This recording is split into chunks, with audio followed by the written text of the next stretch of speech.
La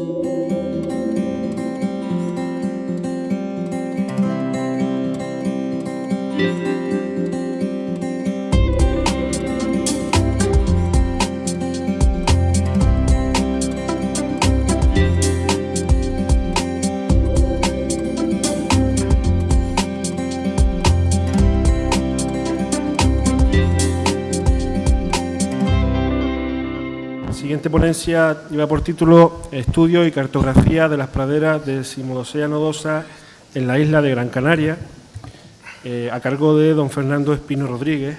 Fernando pertenece al grupo de investigación en biodiversidad y gestión ambiental de la Universidad de Las Palmas de Gran Canaria. Y además es técnico del Servicio de Impacto Ambiental de la Dirección General de Protección de la Naturaleza del Gobierno de Canarias. Fernando. Muchas gracias. Hola, buenas tardes a todos.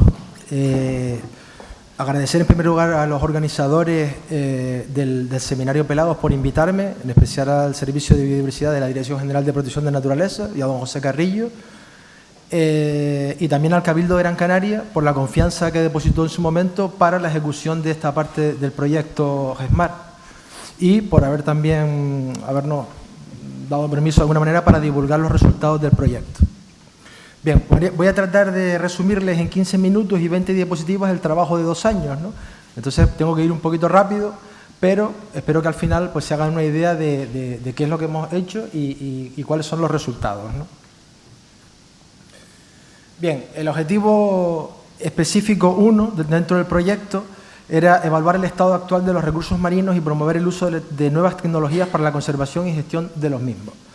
Dentro de este objetivo, la actividad 1 consistió en el cartografiado de especies y hábitats catalogados o protegidos. El Cabildo de Gran Canaria, la misión que tuvo fue cartografiar y caracterizar el ecosistema formado por praderas Decimodocea nodosa, lo que conocemos en Canarias como cebadales, ¿no? Sabemos que este es un hábitat muy importante, que está incluido en la directiva, en la 9243 del Consejo, con el nombre de bancos de arena cubiertos permanentemente por aguas marinas poco profundas.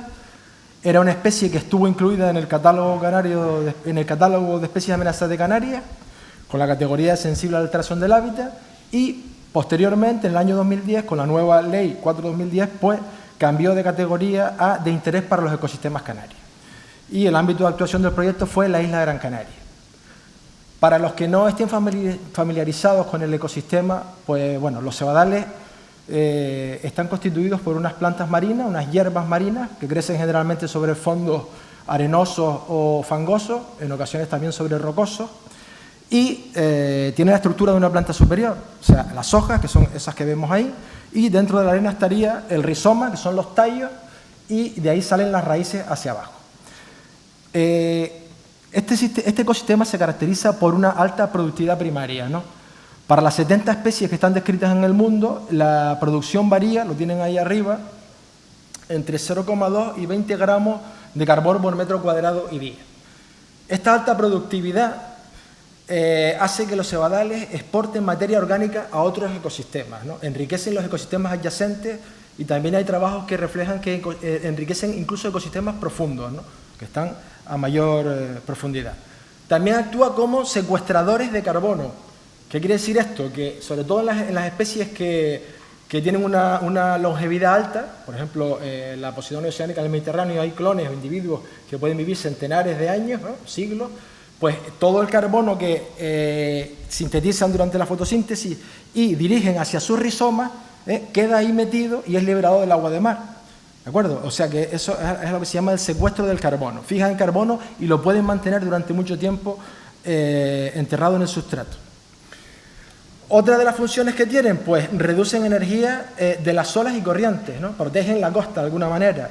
También estabilizan los sedimentos, actúan como diques naturales, ya que los rizomas y raíces permiten fijar o agarrar el sedimento y que no se lo lleve la dinámica marina. Contribuyen al reciclaje de los nutrientes, oxigenan el agua y también atrapan los sedimentos, ¿de acuerdo? Todo esto influye en la mejora de la calidad del agua y de las playas en general. Por otro lado, aumentan y mantienen la biodiversidad, ¿de acuerdo? Pensemos, por ejemplo, que en Canarias alrededor de 70 especies de peces viven en los cebadales, de los cuales el 50% son especies de interés pesquero que crían ahí. O hay trabajos referentes a las algas acompañantes, tanto epífitos como algas que crecen en medio, del orden de 60 especies de algas que han sido descritas en este ecosistema, y un número de invertebrados también bastante alto, ¿no? Bien, ¿cuáles fueron las líneas de trabajo? Lo que hemos hecho es, realizamos un análisis comparativo con la década de los 90, ¿no? Entre los años 94 y 96. También hicimos un análisis comparativo entre el año 2003 y 2012. Hicimos una evaluación ecológica de determinadas praderas de Cimodocea nodosa, hicimos una cartografía de poblaciones, elaboramos un sistema de información geográfica y se desarrolló también un programa de educación ambiental del cual fue pues, el coordinador Matías Farray del Cabildo de Gran Canaria, y una de las cosas que pues, se hizo fue una exposición que ha rotado por muchos colegios de las islas, ¿no? Bien, en el análisis comparativo entre el año 94 y 2011 se basó en unos datos de una suficiencia investigadora de la Universidad de Las Palmas, en la que se estudiaron 5 praderas y 16 sitios. El mismo experimento que se realizó en ese momento lo volvimos a realizar en el año 2011, en invierno y verano, para hacer comparativas entre las dos estaciones, ¿no? El análisis estadístico fue mediante un análisis de la varianza de 3 factores. Y en este experimento se utilizó un core, que es un cilindro que se introduce en el cebadal para extraer las muestras y luego llevarlas al laboratorio y estudiarlas. Se estudiaron una serie de parámetros, ahí los tienen, no me voy a detener en ellos, y este trabajo ya fue publicado en Aquatic Botany, como tienen ahí abajo, por si alguien quiere ampliar, ¿no? Los resultados pues los tienen aquí. Vemos que para la densidad de pies hay una disminución global para esos 16 sitios y esas 5 praderas. Para la longitud de las hojas sucede exactamente lo mismo. Para la biomasa de Cimodocea nodosa también sucede lo mismo. Y en el caso del alga verde acompañante, una alga que aparece también en los cebadales o en fondos arenosos donde los cebadales también han desaparecido, lo que registramos fue un aumento, ¿de acuerdo? Todos los valores estos las diferencias fueron significativas. Posteriormente se llevó a cabo una aproximación correlativa entre los valores obtenidos para las dos especies, ¿no? Eso que tienen ahí es una comunidad de caulerpa, que es el alga verde, y en el otro lado esto sería un cebadal, ¿no? Entonces, cuando comparamos la biomasa en esas 5 praderas y 16 sitios, pues esto fue lo que se obtuvo en la correlación, ¿no? Lo que se ve en esta gráfica, resumiendo, es que a medida que aumenta la biomasa del alga, disminuye la biomasa de Cimodocea, y que ese patrón es más acentuado y significativo en verano que en invierno. O sea que de alguna manera vemos cómo cuando desaparecen los cebadales, estos fondos de caulerpa o caulerpales aumentan, ¿no? O se desarrollan más. Posteriormente se llevó a cabo un experimento en la bahía de Gando que consistió en establecer una serie de parcelas, 12 parcelas, como tienen ahí dibujadas, de 2 metros por 2 metros, en los que en 4 de ellas se retiró el 100% del alga, que estaba creciendo con Cimodocea. O sea, se extrajo toda el alga y se dejó solo la planta, las cebas, ¿no? En otras 4 parcelas se retiró el 50% del alga y en 4 parcelas control no se tocó nada, se dejó las cantidades de alga y de ceba que había. El experimento se realizó en la bahía de Gando, perdón. Cada 5 o 6 semanas se realizó una limpieza para mantener los niveles del alga y estuvimos 8 meses, fue la duración del experimento. Al final se realizó una cosecha de 2 cores por parcela y los resultados pues, son estos que tienen aquí. Lo que se observó fue que para la densidad de pies hay una variación, un aumento significativo de la ceba cuando retiras el alga. O sea, observamos que cuando retirábamos el alga, en las parcelas con 100% de tratamiento, se producía un aumento de la densidad de plantas de ceba que aparecía. En el caso de la biomasa también hubo diferencias significativas, o sea, mayor donde no había el alga que donde sí había, para los tratamientos de 100%. Y para la longitud de hojas no hubo diferencia, o sea, las plantas eran del mismo tamaño aproximadamente en los 3 tratamientos, no hubo diferencia significativa. La conclusión es que hay algún tipo de interacción entre el alga y las plantas, ¿no? Y esto no me voy a detener a explicarlo, pero en la publicación que les cité antes está discutido los posibles efectos o las posibles causas de esto. Bien, la comparación entre 2003 y 2012 Se realizó basándose en el estudio que hizo la Viceconsejería de Medio Ambiente en el año 2003, que fue en 42 sitios repartidos en 21 praderas a lo largo de la isla de Gran Canaria, desde Las Canteras hasta Huihui. Ahí los parámetros que se midieron fueron la densidad de ACE, la longitud de hojas y la cobertura, ¿no? Bien, los análisis revelan que hay una disminución global de la densidad, también hay una disminución global de la longitud de hoja y una disminución global de la cobertura de las praderas, ¿no? Si bien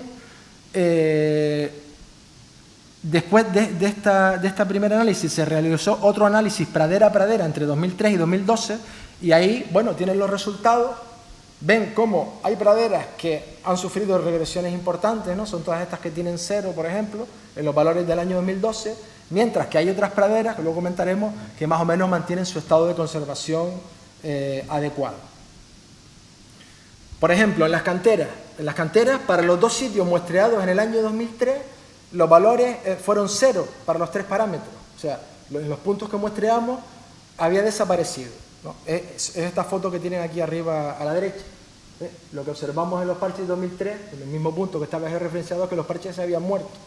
Sin embargo, encontramos en otro sector distinto, pues un pequeño parche, pues tiene 4 metros por 2 aproximadamente, ¿no? De manera que aunque el cebadal ha sufrido una gran regresión en este punto, todavía la planta pues lo sigue intentando de alguna manera recuperar la cobertura que tenía.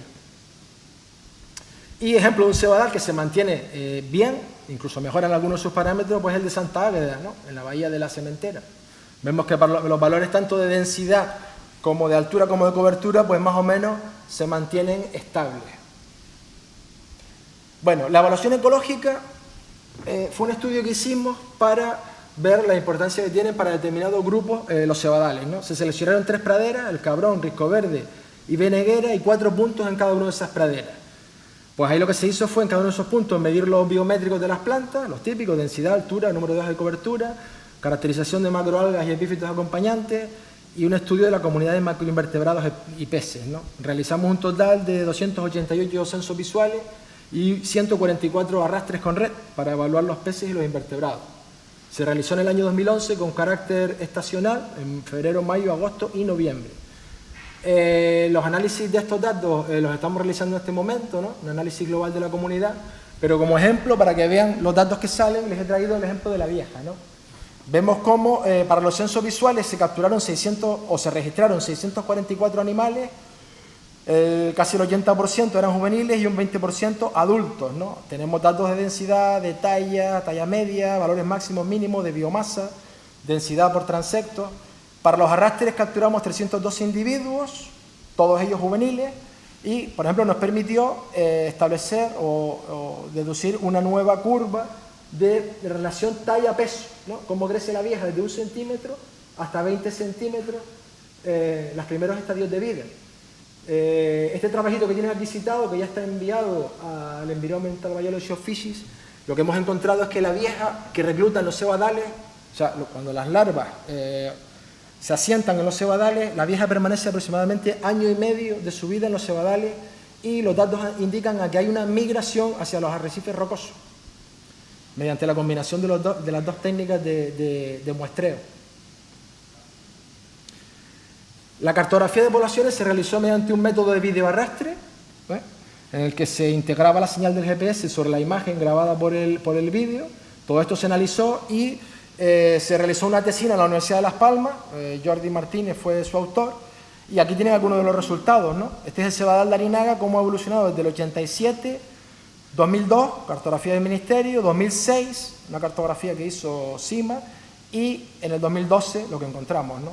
Este cebadal sufrió una regresión importante por la construcción del puerto. Y otro ejemplo, por ejemplo, sería el del cebadal de Playa del Inglés, que vemos que más o menos se mantiene estable en su distribución desde el año 87, año 2002, que lo cartografió el Ministerio, y año 2012. Bien, y esta imagen que tienen aquí sería más o menos la situación actual, basándonos no solo en los datos de nuestro proyecto, sino en otros estudios y cartografías que hemos revisado, ¿no? Aproximadamente, si ustedes revisan toda esa documentación, se citan 39 enclaves o localidades donde hay cebadal. Digo enclaves o localidades porque en algunos de estos puntos, como sucede en Sardina o Nagaete, la planta está presente pero no forma cebadales. Hay que distinguir eso muy bien. Y en otros puntos, como puede ser Playa del Inglés, pues Santa Águeda, Huihuí, Beneguera, sí hay praderas, ¿no? Y de acuerdo también a la información recogida en todos los estudios y cartografías, pues lo que vemos es que el 51,28% han sufrido algún tipo de regresión, un 35,89% están en un aparente buen estado de conservación y un 12%, pues casi todos son los enclaves estos pequeños, pues no hay información de cómo están las plantas ahí, ¿no? Las conclusiones del proyecto, pues que hay una regresión global del ecosistema, la evolución temporal es heterogénea a lo largo del litoral, praderas que mejoran, praderas que empeoran, dentro de las que empeoran hay unas que casi desaparecen, otras que sufren regresiones parciales. Como les dije antes, 51% de los enclaves han sufrido regresión, el 36% en buen estado de conservación aparente y un 13% con insuficiente información. Las causas de las regresiones son múltiples, no es solo un estresor, sino un conjunto de ellos, ¿no? Como se pueden imaginar, a lo largo del litoral. Las praderas alejadas de zonas antropizadas están mejor conservadas. Estamos haciendo un análisis estadístico ahora para demostrar esto y los valores son significativos. La conservación de los cebadales parece ser independiente de su localización dentro o fuera de áreas marinas protegidas. Esto quiere decir que hay cebadales que están bien conservados y están fuera de zonas protegidas y cebadales bien conservados dentro y al revés, mal conservados fuera y dentro. De manera que la red de áreas marinas protegidas de Gran Canaria parece que no es lo que está determinando como primer factor el estado de conservación, una cosa que hay que tener en cuenta. Y también hemos visto a través de los estudios ecológicos que desempeñan múltiples funciones ecológicas y servicios importantes para el litoral, ¿no? Las propuestas de gestión que hemos hecho, pues a través del Cabildo de Gran Canaria, una revisión de la categoría de amenaza y o protección del Cimodocéano dosa, teniendo en cuenta los datos que hay y cómo se ve que evoluciona el ecosistema. Hay que tener en cuenta que estos datos que le hemos presentado es de la última década o de los últimos 15 años para acá, pero tenemos indicios y testimonios de pescadores, gente de 80 años, que parecen indicar que los cebadales evidentemente eran mucho mayores y más amplios que lo que habían ahora, ¿no? Por ejemplo, les pongo como ejemplo que un pescador del Burrero, que tiene cerca de 80 años, nos comentaba que se crió además ahí en la Bahía de Gando, que el cebadal ellos lo veían cuando vaciaba la marea. Y actualmente el cebadal de Gando, pues hasta 10 o 15 metros no lo encontramos y de forma muy dispersa, ¿no? Hay que hacer una revisión o rediseño, se debería hacer, de las áreas marinas protegidas para la protección de los cebadales, enfatizando sobre todo los que están bien conservados como prioritarios. Hay que poner en marcha urgente los instrumentos de gestión de las áreas marinas protegidas, de las zonas especiales de conservación. Hay que desarrollar programas de monitorización e investigación, crear una red de seguimiento de cebadales, parecido a lo que propuso Olga para las medusas, gestión de vertidos desde tierra al mar y de la contaminación procedente de los puertos. Hay que controlar o monitorizar la construcción de nuevas infraestructuras en la costa. Hay que desarrollar los programas de restauración de cebadales a través de explantos, a través de semillas y realizar programas de educación ambiental. Bueno, y eso es todo. Puntual, ¿no?